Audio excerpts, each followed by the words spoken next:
لائق سے تکریم واجب الاحترام حضور پیر طریقت رہبر شریعت مخزن روحانیت گل گلزار قادریت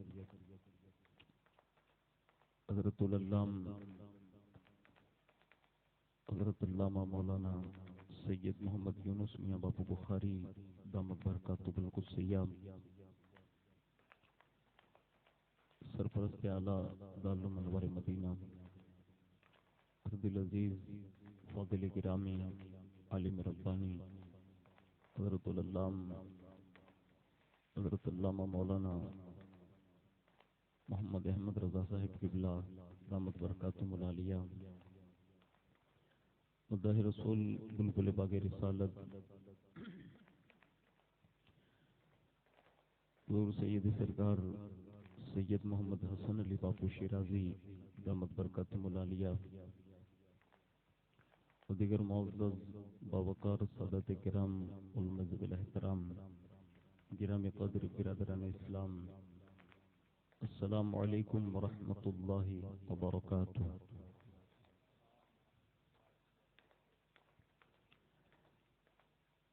الحمد للہ رب العالمین والعاقبۃ للمتقین والصلاة والسلام علی سید الانبیاء والمرسلین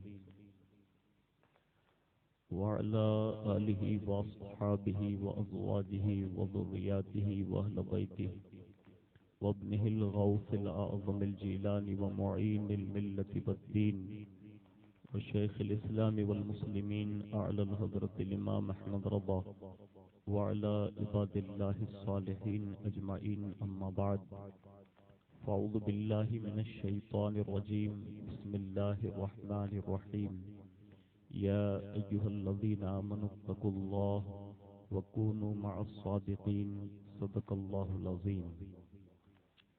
ایوہ حضور سید سرکار سید محمد اسماعیل میاں بابو بخاری تشریف لا رہے ہیں، نعرہ تکبیر و رسالت بلند کر لیں۔ نعرہ تکبیر، نعرہ رسالت، نعرہ حیدری، فیضان غوث اعظم۔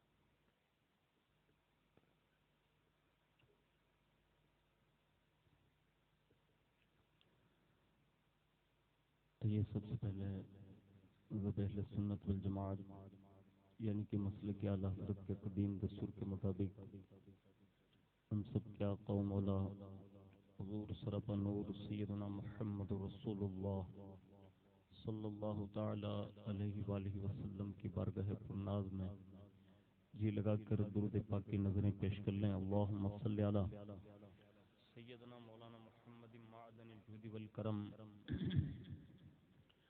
وعلى آلہ واصحابہ وبارک وسلم صلاۃ والسلام علیک یا رسول اللہ صلی اللہ تعالی علیہ وآلہ وسلم۔ نبی اور آل نبی پر ایک بار اور محبت سے جی لگا کر درود شریف پیش کر لیں۔ صلی اللہ علی النبی الامی وآلہ صلی اللہ علیہ وسلم صلاۃ والسلام علیک یا رسول اللہ صلی اللہ تعالی علیہ وآلہ وسلم۔ حصول برکت اور حصول نجات کے لیے ایک بار اور درود شریف پڑھ لیں۔ اللہم صلی وسلم وبارک علی سیدنا و مولانا محمد النبی الامی الحبیب العلی القدر العظیم الجاہ وعلی آلہ واصحابہ وبارک وسلم صلاۃ والسلام علیک یا رسول اللہ صلی اللہ تعالی علیہ وآلہ وسلم۔ اللہ رب العزت کی توفیق سے اور اس کے پیارے حبیب صلی اللہ تعالی علیہ وآلہ وسلم کے سب کو طفیل بالخصوص پیر پیراں میر میراں قطب ربانی غوث السمدانی سیدنا الشیخ عبد القادر جیلانی رضی اللہ تبارک و تعالی عنہ کی نگاہ عنایت سے ہم اور آپ ماہ ربیع الاخر کی 10ویں شب میں جشن غوث الاعظم دستگیر رضی اللہ تعالیٰ عنہ میں شرکت کی سعادتیں حاصل کر رہے ہیں۔ اللہ رب العزت ہم سب کا آنا، ہم سب کا بیٹھنا، ہم سب کا سننا سنانا اپنی بارگاہ میں قبول فرمائیں اور حضور غوث پاک رضی اللہ تعالیٰ عنہ کے صدقے میں دونوں جہان میں ہمیں سچا اور پکا غلام قادری بنائیں۔ میں اپنی گفتگو کا آغاز چند اشعار سے کرنے کی سعادت حاصل کرتا ہوں کہ جس میں انہوں نے حضور صلی اللہ علیہ وسلم کی شفاعت کا ذکر کیا ہے۔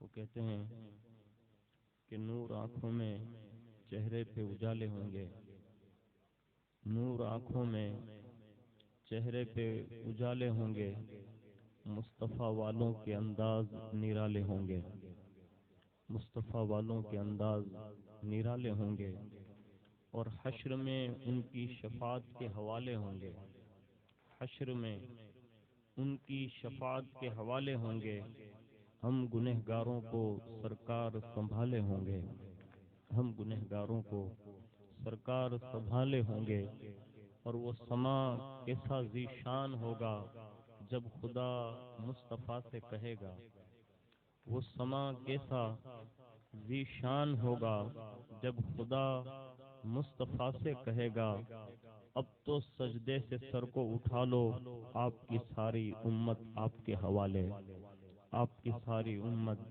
آپ کے حوالے، اور الحمدللہ میں مطمئن ہوں شفاعت میرے رسول کی ہے، الحمدللہ میں مطمئن ہوں کہ شفاعت میرے رسول کی ہے، رسول میرے ہیں جنت میرے رسول کی ہے، رسول میرے ہیں جنت میرے رسول کی ہے، اور سنا دو ان کو سمجھتے ہیں خود کو جو مالک، سنا دو ان کو سمجھتے ہیں خود کو جو مالک، زمین خدا کی حکومت میرے مصطفیٰ کی ہے، زمین خدا کی حکومت میرے رسول کی ہے، اور جہاں والوں کے قانون کیوں دکھاتے ہو ہمیں، جہاں والوں کے قانون کیوں دکھاتے ہو ہمیں، ہماری نظر میں شفاعت، ہماری نظر میں شریعت رسول کی ہے، ہماری نظر میں شریعت میرے رسول کی ہے۔ ایک بار بڑی محبت سے درود شریف پیش کر لیں، اللہم صلی علی سیدنا مولانا محمد معدن الجود والکرم وعلی آلہ واصحابہ وبارک وسلم، صلاۃ و سلام علیک یا رسول اللہ صلی اللہ تعالی علیہ وآلہ وسلم۔ قرآن عظیم کی ایک بہت ہی مشہور و معروف آیت کریمہ آپ کے گوش گزار کرنے کی سعادت حاصل کی۔ اللہ رب العزت مجھے اس حوالے سے حق کہنے، حق سنانے، اور ہم سب کو حق سن کر اس پر عمل کرنے کی توفیق عطا فرمائیں۔ اللہ رب العزت ارشاد فرماتا ہے، اے ایمان والو، اللہ سے ڈرو اور سچوں کے ساتھ ہو جاؤ۔ جس کائنات میں ہم اور آپ بس رہے ہیں، اس کائنات میں شاید کوئی بندہ ایسا نہیں ہوگا جو اپنے آپ کو سچا نہ کہتا ہو۔ دنیا میں کم و بیش 73 فرقے رونما ہو چکے ہیں، اور ہر فرقے والا اپنے آپ کو سچا گردان رہا ہے، اور انسان بڑی تشویشناک گھٹا ٹوپ وادی سے گزر رہا ہے، اور وہ یہ سمجھنے سے قاصر ہیں کہ آخر یہ سچے لوگ کون ہیں کہ جن کے ساتھ ہونے کا حکم اللہ رب العزت نے ارشاد فرمایا۔ تو سادہ اور سیدھا اور سمپل اگر ہمارا ذہن کام کر رہا ہے تو ہمیں اور آپ کو زیادہ تلاش کرنے کی ضرورت نہیں ہے، بلکہ اس فرقے کو دیکھیں گے، اس جماعت کو دیکھیں گے کہ جو انبیاء علیہ السلام کے طریقے پر ہو، اس جماعت کی طرف ہمارا رجحان ہوگا جو صحابہ کے نقش قدم پر چلتے ہو، جن کا سینہ حضور اور حضور کی اہل بیت سے سرفراز ہو، اور وہ اولیاء کرام علیہم الرضوان کے طور و طریقے کو اگر وہ زندہ کر رہے ہیں اور ان کے نقوش پر چل رہے ہیں، بالخصوص اگر وہ 4 امام مجتہدین جن کو اللہ رب العزت نے اجتہاد کا وصف عطا فرمایا، بالخصوص وہ حضرت امام اعظم، حضرت امام شافعی، حضرت امام مالک، حضرت امام احمد بن حنبل، ان 4 نفوس قدسیہ کے ان راستوں پر چل رہے ہو، ان مذہب پر چل رہے ہو، اور ساتھ ہی ساتھ یہ چاروں مل کر اگر ایک مذہب یا مسلک اگر کسی کو کہا جائے تو اس وقت اہل سنت والجماعت کی سب سے بڑی پہچان مسلک اعلی حضرت رضی اللہ تبارک و تعالی عنہ ہیں۔ اور اس وقت میں نہ جانے کتنے لوگ رونما ہوں گے، نہ جانے کتنی باتیں بنائیں گے اور اپنی طرف کھینچنے کی کوشش کریں گے۔ جب بھی کوئی وجود میں آئے ہمیں کوئی ترازو کی ضرورت نہیں، اس وقت ہمیں ایک ہی ترازو استعمال کرنا ہوگا جو اعلیٰ حضرت رضی اللہ تعالیٰ عنہ نے عقائد اور نظریات عطا فرمائے ہیں، اگر وہ اس کے مطابق ہیں تو ہم اس کے ساتھ چلیں گے، اگر وہ اعلیٰ حضرت رضی اللہ تعالیٰ عنہ کے بتائے ہوئے عقائد اور نظریات سے ہٹا ہوا ہے تو پھر ہمارے یہاں اس کا کوئی مقام نہیں، اس لیے کہ اعلیٰ حضرت رضی اللہ تعالیٰ عنہ نے 1450 صدیاں جو بیتی اور اس میں صدیق اکبر سے لے کر ان کے دور تک جو بھی صحابہ، تابعین، تبع تابعین، خلفائے راشدین، ازواج مطہرات، اہل بیت اطہار اور اولیاء کبار نے جو مذہب اور مسلک پیش کیا وہ سارا کا سارا نچوڑ کر اور صاف ستھرا بنا کر ہمارے اور آپ کے بیچ میں اعلیٰ حضرت نے وہ رکھ دیا ہے۔ اور الحمدللہ پوری اہل سنت والجماعت اگر کسی ایک ذات سے پہچانی جاتی ہے تو دنیا اسے امام عشق و محبت کہتی ہے، تو ہمارا اور آپ کا یہی نظریہ ہونا چاہیے۔ لیکن میں بات کر رہا تھا کہ ہر مکتب فکر کا بندہ اپنے آپ کو سچ کہتا ہے کہ میں سچ ہوں، میرا مذہب بھی سچا ہے، میں سچا ہوں اور میرے ماننے والے بھی سچے ہیں، اور اس کے گروہ میں 1-2 لوگ نہیں ہیں بلکہ سینکڑوں کی تعداد میں گروہ در گروہ لوگوں کو جمع کیا جا رہا ہے، خریدا جا رہا ہے، بیچا جا رہا ہے، اور ان کے نفوس کو خرید کر اپنے مکتب فکر کی جو ہے یہ پہچان کرائی جاتی ہے اور پرچار کرایا جاتا ہے۔ لیکن کائنات میں ایک جماعت ایسی ہے جسے اہل سنت والجماعت کہتے ہیں۔ الحمدللہ یہ جماعت آج کل کی جماعت نہیں، یہ سچے لوگ آج کل کے نہیں بلکہ وہ صدیق اکبر سے شروع ہوتے ہیں، اور اس وقت اعلیٰ حضرت کے نام سے جو پہچانی جاتی ہے یہ سارے کے سارے اس مذہب میں جو لوگ گزرے ہیں اگر آپ اوپر سے دیکھتے جائیں تو کم و بیش 1,24,000 صحابہ کی جماعت یہ اہل سنت والجماعت کی جماعت ہے۔ اس کے بعد تابعین کی جماعت، تبع تابعین کی جماعت، اولیاء کبار کی جماعت، اور قریب آتے آتے آپ دیکھ لیں امام اعظم کی جماعت، امام شافعی، امام مالک، امام احمد بن حنبل، اور اس کے بعد آگے بڑھتے ہیں تو ہمیں وہ نفوس قدسیہ بھی نظر آتے ہیں جس میں غوث اعظم صف اول میں نظر آتے ہیں، جس میں معروف کرچی صف اول میں نظر آتے ہیں، جنید بغدادی نظر آتے ہیں۔ پتہ یہ چلا اہل سنت والجماعت کی حقانیت کی سب سے بڑی دلیل یہ ہے کہ دوسرے مکاتب فکر کو آپ اٹھا کر دیکھ لیں ان میں اولیاء نہیں ملیں گے، اہل سنت ہی وہ طبقہ ہے جس میں بے شمار اولیاء ہر زمانے میں پیدا ہوتے رہے۔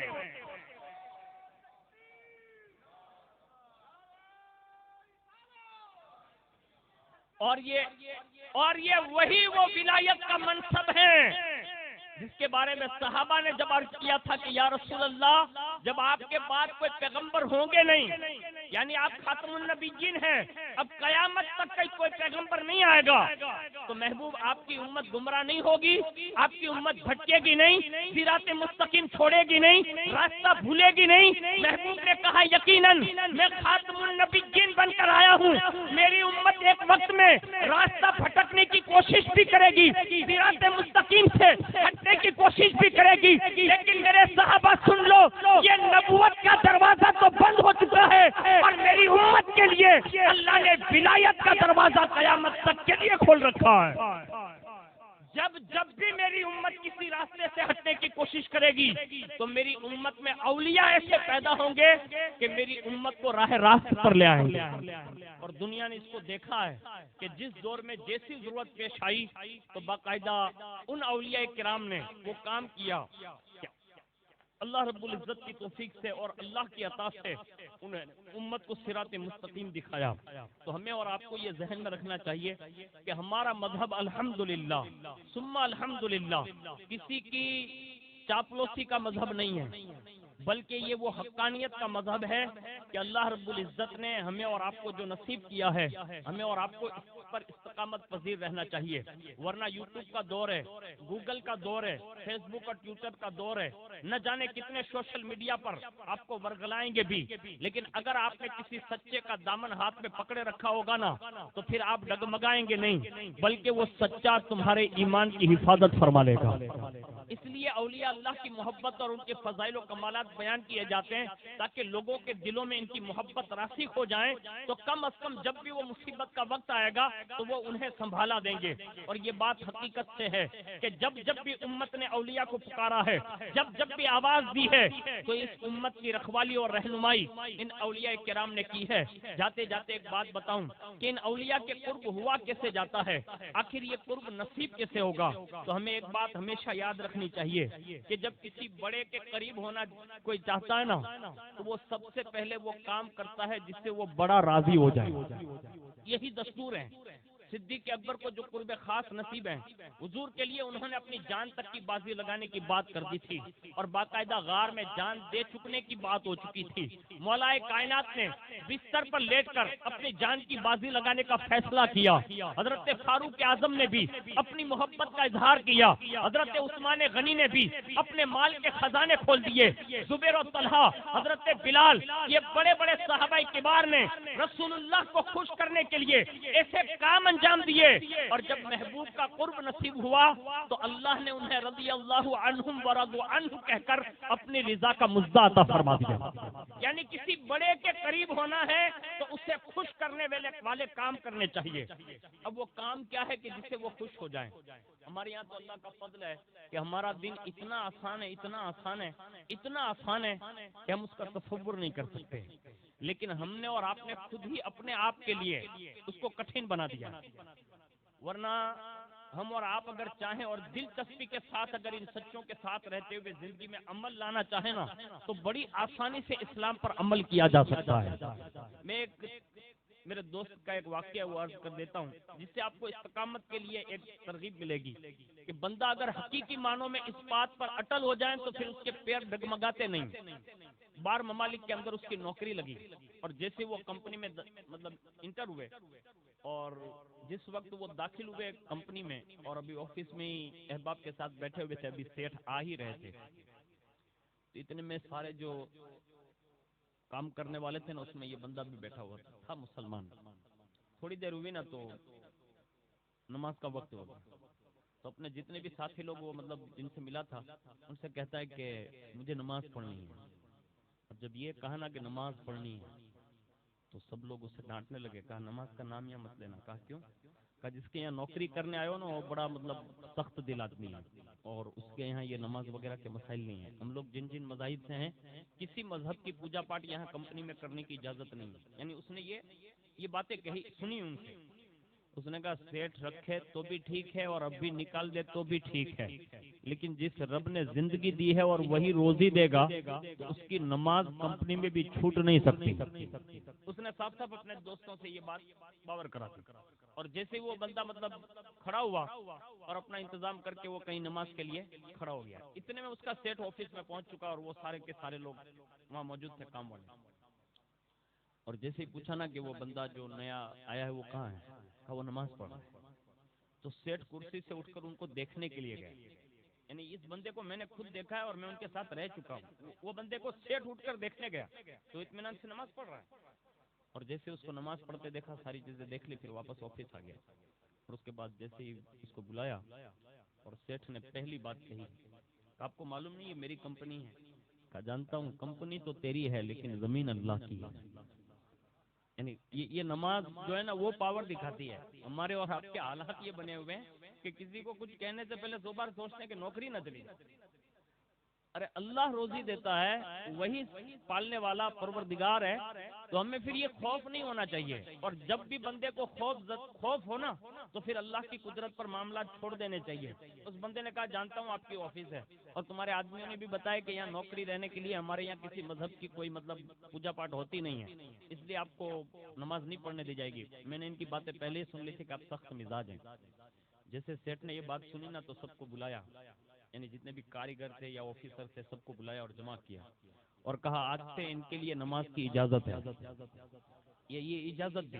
اور پھر دوسرا جملہ کہا تم میں جتنے مسلمان ہیں ان کو بھی کہتا ہوں کہ وہ بھی ان کے ساتھ نماز پڑھا کریں۔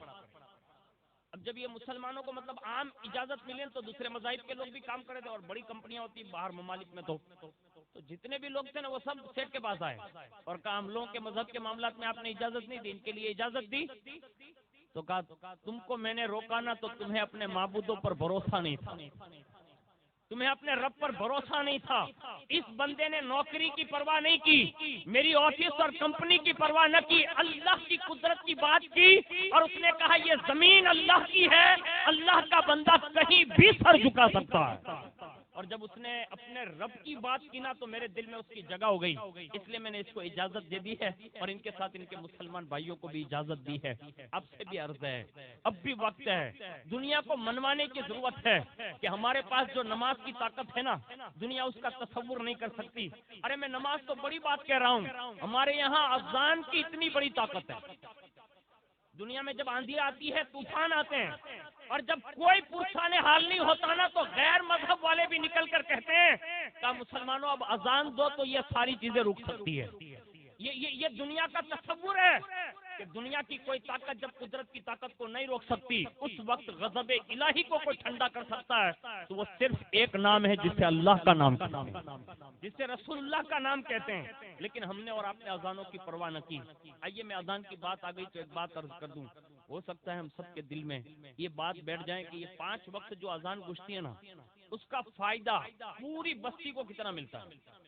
سب سے پہلے اذان دینے والے کو یہ فائدہ ملے گا، حدیث شریف کا مفہوم نزہۃ المجالس میں روایت موجود ہے کہ ایک اذان دینے والا اگر فی سبیل اللہ درست ادائیگی کے ساتھ اگر اذان دے رہا ہے اور وہ صرف اللہ کو راضی کرنے کے لیے، تو فرمایا کہ وہ 40,000 لوگوں کی شفاعت کر لے گا۔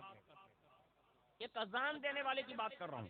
اب جب اذان دینے والا اتنے لوگوں کی شفاعت کرے گا تو نماز پڑھانے والا کتنے کی کرے گا؟ یعنی یہ سمجھنے کی چیز ہے۔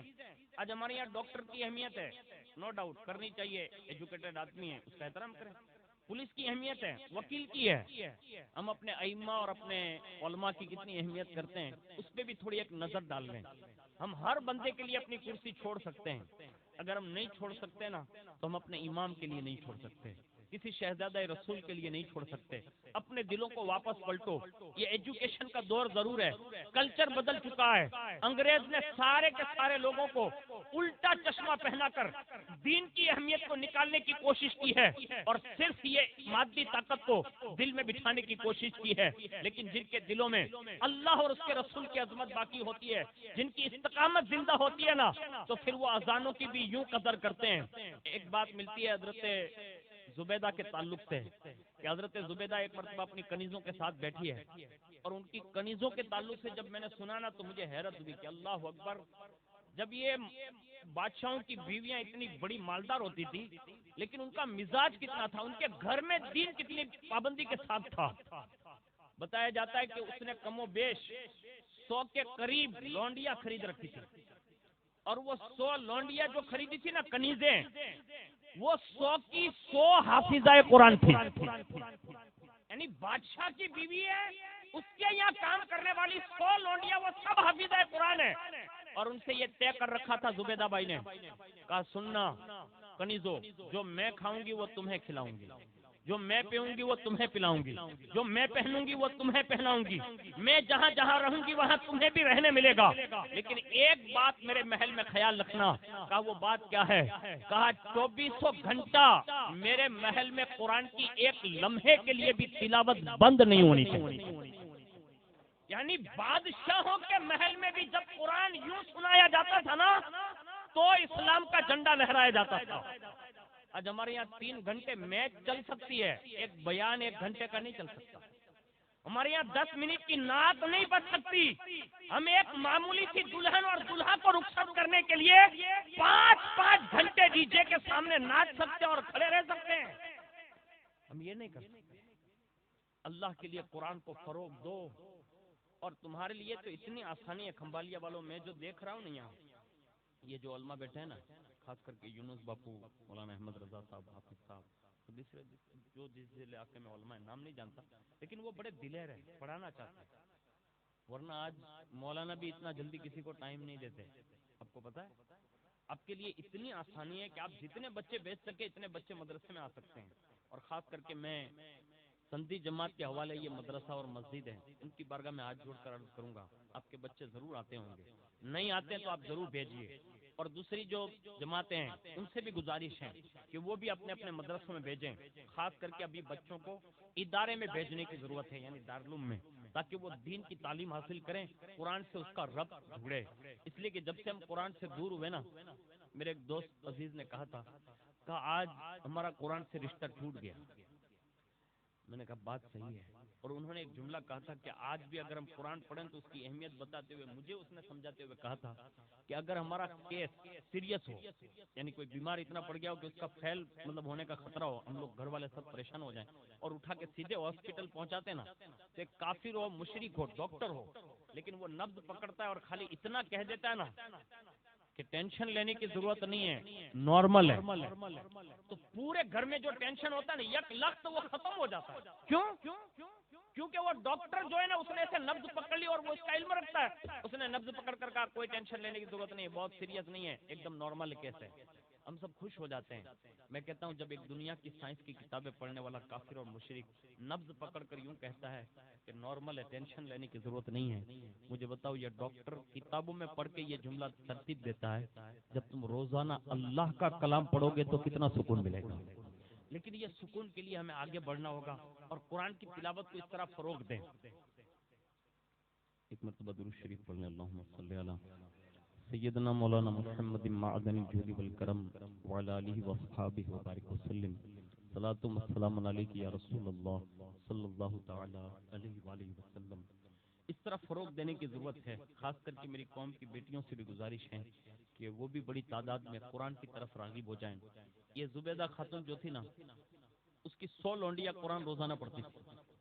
اور اللہ نے حیا کتنی عطا فرمائی تھی، اب سنیں گے تو حیرت میں پڑ جائیں گے کہ بادشاہ کی بیوی بھی اتنی حیادار ہوتی ہے. ارے جو روزانہ قرآن سنتی یا سناتی ہے نا، تو پھر ان میں حیا بھی یوں پیدا ہوتی ہے. ہاں، زبیدہ بھائی نے ایک مرتبہ اپنے نقاب پر ایسے پٹی باندھی، مطلب کپڑا باندھا، اور جیسے ہارون رشید آئے نا تو بادشاہ نے دیکھا، تو کبھی ایسا دیکھا نہیں تھا، حالانکہ شوہر ہے اس کا، تو شوہر کے سامنے اتنا کوئی خاص انتظام نہیں ہوتا، لیکن اس نے مطلب ایک دم پٹی باندھ کے اپنا سر چھپا لیا ہے. اور جیسے سر چھپاتے دیکھا تو ہارون رشید نے کہا کہ زبیدہ اس سے پہلے کبھی پٹی باندھتے نہیں دیکھا، آج کیا بات ہے کہ سر پہ پٹی ہے؟ تو کہا بادشاہ دراصل بات یہ ہے کہ میں نے آج سارے سر کے بال جو ہے نا وہ منڈوا دیے.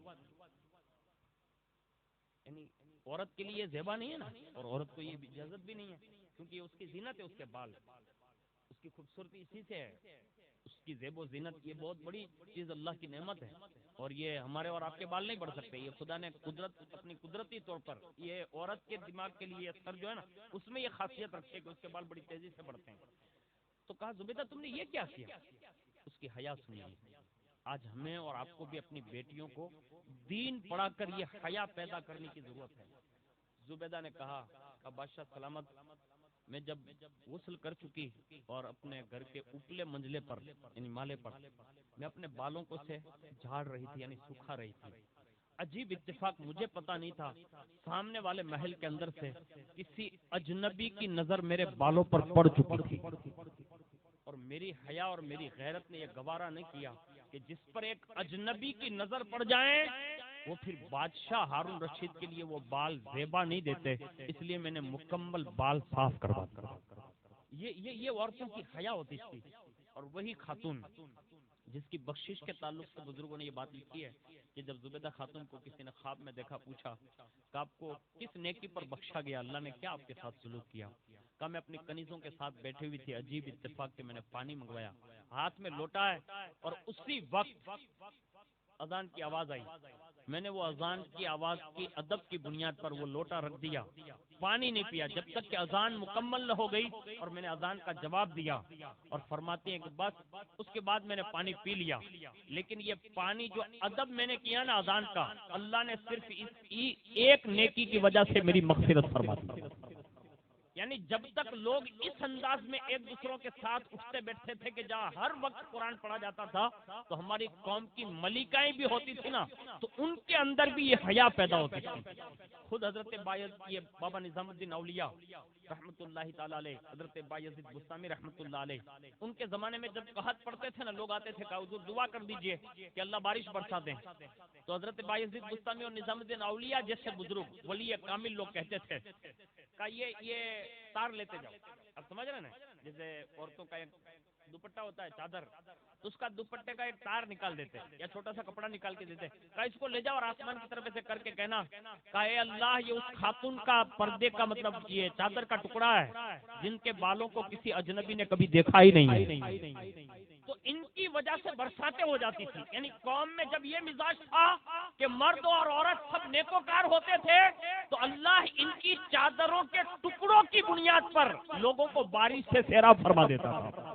آج ہماری اور آپ کی حالت یہ ہو گئی کہ ہماری قوم کی بچیاں، ہمارے قوم کے جوان اس وقت ڈسکو ڈانس اور نہ جانے کیسے کیسے خرافات میں ملوث ہے۔ اللہ کے لیے یہ 10ویں رات ہے، کوشش کرنا۔ غوث پاک رضی اللہ تعالیٰ عنہ فرماتے ہیں کہ جہاں میرا ذکر ہوتا ہے نا، تو وہاں میں خود موجود ہوتا ہوں۔ اب یہ ان کی موجودگی ہے۔ اگر آپ کا یہ یقین اور وجدان کام کر رہا ہے نا کہ غوث پاک رضی اللہ تعالیٰ عنہ اپنی محفلوں پر خاص توجہ فرماتے ہیں، آج سے دل میں ارادے کر لو، اپنی قوم کی بیٹیوں کو حیادار بناؤ، بے پردہ مت گھومنے دو، انہیں بازاروں کی زینت مت بننے دو، ان کے موبائل کے حوالے سے خود محتاط رہو۔ اس انداز میں اگر ہم نے قوم کی بیٹیوں کی رکھوالی کی تو انشاءاللہ وہ دین ہمیں دیکھنے کو ضرور ملے گا کہ اللہ رب العزت ہماری قوم کے بچوں میں بھی اللہ غیرت عطا فرمائے گا۔ میں سنگت کی بات کر رہا تھا، بات میں یہ اذان کی بات آ گئی تو میں نے یہ بات عرض کر دی۔ ایک مؤذن قیامت کے دن 40,000 لوگوں کی شفاعت کرے گا، اور حضور نے ان مؤذنوں کے لیے دعا کی ہے، اور ایک حدیث شریف میں فرمایا، کہا اللہ ان کی گردنیں اتنی بلند کر دے گا جیسے اونٹوں کی گردنیں ہوتی ہیں، اور لوگ پہچان لیں گے، پوچھیں گے کہ یہ کون ہے؟ کہ یہ رسول اللہ کی امت کے مؤذن لوگ ہیں۔ اسی طرح حضور نے ائمہ کے لیے بھی دعا فرمائی اور ان کی مغفرت کے لیے دعا فرمائی۔ آپ یاد رکھیں کہ جب تک ہماری قوم سچوں سے وابستہ رہی، اچھوں کی سنگت میں بیٹھتی رہی، تب تک انہیں یہی فائدے ملتے رہے۔ ایک سنگت کی بات اور بتا دوں تاکہ ہمیں اور آپ کو سچے لوگوں کی پہچان کے لیے ہمیں اور آسانی ہو جائے کہ اگر لوگ اس انداز میں بھی کبھی ایک لمحہ بھی پالے نا تو ضرور حاضر ہو جانا چاہیے۔ حضرت عبداللہ ابن مسعود فرماتے ہیں کہ اگر زندوں میں کوئی ایسا بندہ نہ ملے تو کم از کم مزارات پر جایا جائے۔ یعنی یہ اولیاء اللہ جو بڑے مشہور ہیں ان کی بارگاہ میں جایا جائے، اس لیے کہ حضرت مولانا روم فرماتے ہیں کہ اگر کوئی اللہ کی بارگاہ میں حاضری دینا چاہتا ہے تو وہ کسی ولی کے مزار پر بیٹھ جائے۔ یعنی ان کی بارگاہ میں بیٹھنا ایسے ہی ہے جیسے وہ اللہ کی بارگاہ میں بیٹھا ہے۔ یعنی یہ اولیاء اللہ کی شان بیان کی۔ لیکن سنیے، جن کو یہ لمحے بھر کی جن کو سنگتیں ملتی ہیں نا، تو پھر ان کو عروج کتنا ملتا ہے۔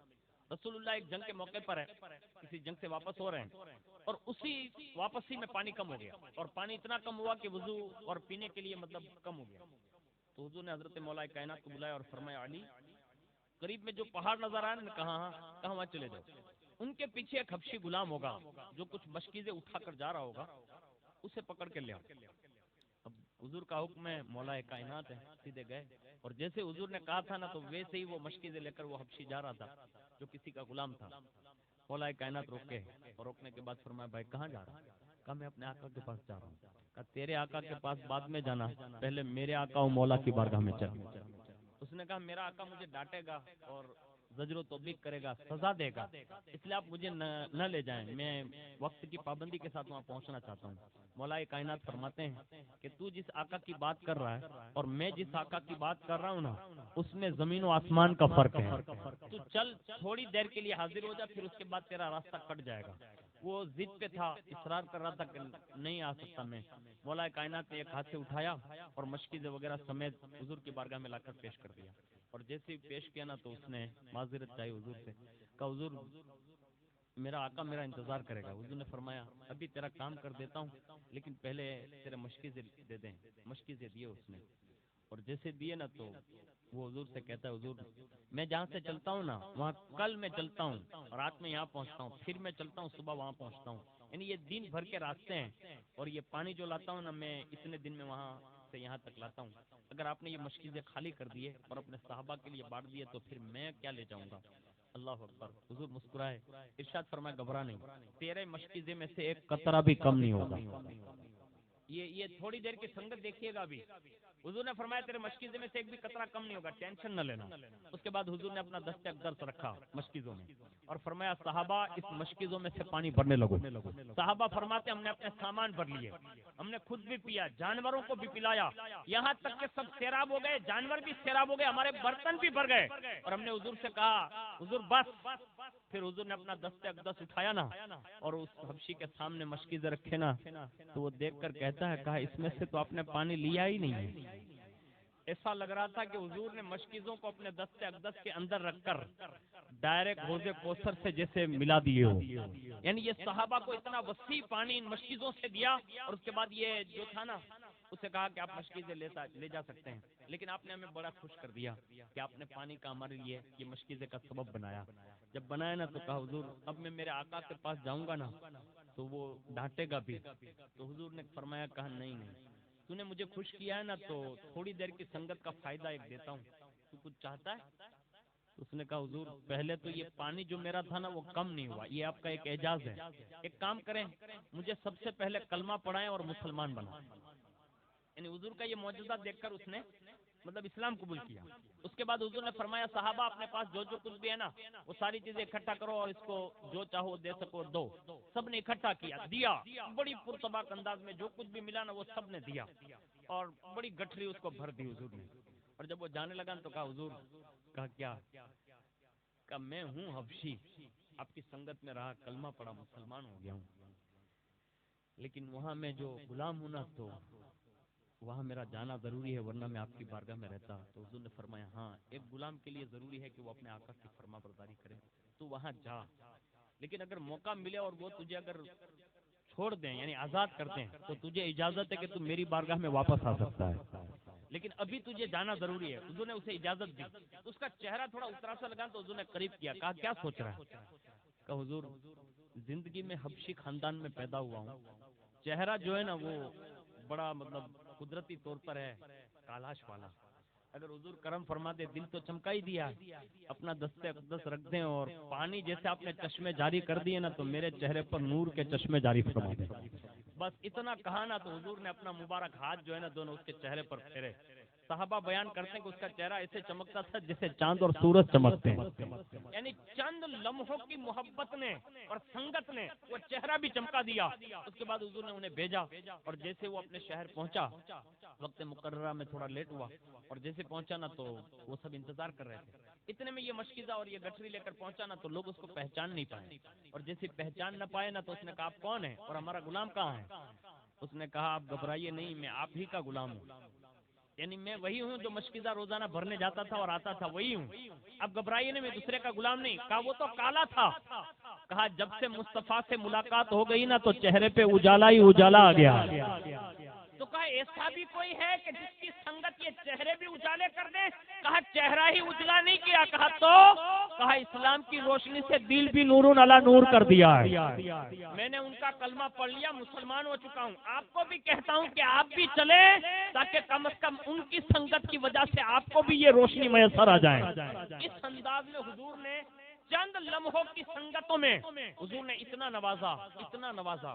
ایک سنگت اور بیان کر دیتا ہوں کہ صدیق اکبر رضی اللہ تعالیٰ عنہ غار میں جو 3 شبانہ روز رکے نا, جب مدینۃ الرسول پہنچے تو لوگ مدینہ شریف والے پہچاننے میں دھوکہ کھا رہے تھے. یعنی حضور نے سیرت اور صورت دونوں تبدیل کر کے رکھی تھی. یہاں تک کہ صدیق اکبر نے جب دیکھا کہ لوگ کہیں دھوکہ نہ کھا جائیں تو پھر اپنا امامہ یا چادر جو تھی وہ حضور پر مطلب بطور سایہ جو ہے اسے لہرانے لگے تاکہ لوگ پہچان لے کہ ابو بکر غلام ہے اور مصطفیٰ جان رحمت آقا ہے. یہ حضور کی سنگت کی برکت ہے. تو آج ہماری اور آپ کی بھی ضرورت ہے کہ ہم اور آپ بھی حضور غوثیت مآب رضی اللہ تعالیٰ عنہ میں